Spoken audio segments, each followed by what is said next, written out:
Jagat dunia maya digemparkan saat Deddy Corbuzier memilih pamit dari media sosial. Berbagai spekulasi bermunculan, salah satu yang menggaung kencang ialah terkait kasus Dinar Candy yang sempat dibahas di video podcast terakhirnya. Dan setelah mengumumkan pamit dari media sosial sejak 10 Agustus lalu, Deddy akhirnya kembali muncul menyapa penggemar lewat podcast terbarunya yang dirilis pada hari ini 22 Agustus 2021. Berbagai alasan yang sempat menyentil hilangnya Deddy dari jagat maya akhirnya terjawab sudah. Selama 2 pekan terakhir ini, Deddy melewati momen yang begitu pelik ketika hampir semua keluarganya terpapar COVID-19, sampai akhirnya pertahanan Deddy pun runtuh untuk melawan virus tersebut.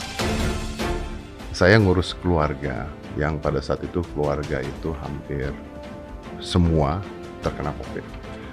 Jadi saya ngurusin mereka semua, saya taking care, cari rumah sakit, cari obat dan sebagainya, dan kontak saya dengan mereka kontak terus-terusan.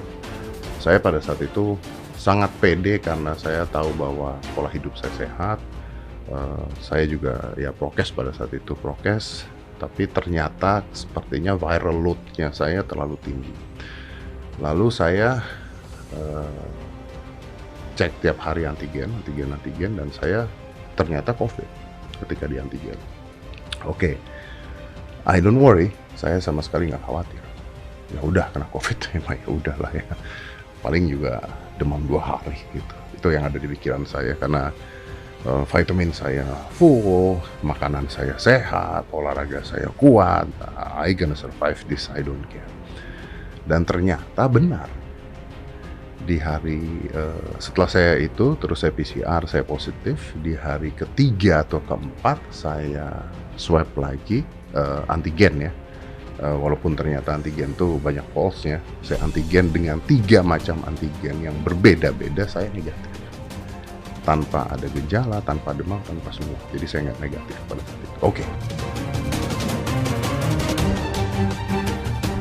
Mulanya Deddy merasa yakin jika kondisi tubuhnya akan baik-baik saja. Bahkan setelah itu Deddy sempat kembali untuk memulai podcast. Namun apa daya, selang beberapa hari, Deddy mengalami demam tinggi hingga harus dirawat di rumah sakit.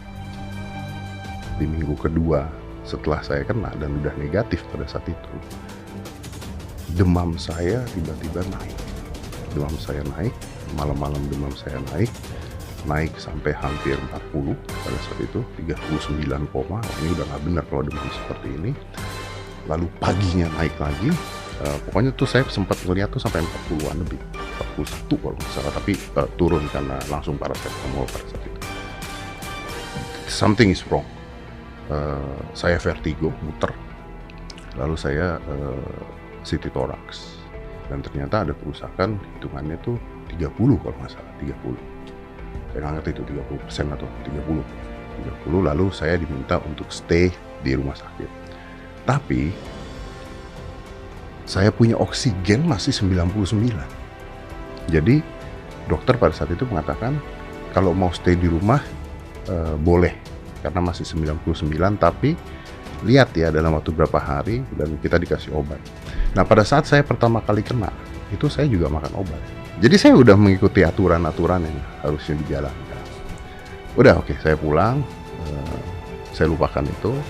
Tiba-tiba 2 hari kemudian panas saya naik lagi, saya vertigo dan sebagainya. Akhirnya Terpapar virus COVID-19 membuat perasaan Deddy bercampur aduk. Selama ini Deddy begitu yakin jika kondisi tubuhnya dalam keadaan yang baik karena rutin berolahraga dan menjalani pola hidup sehat.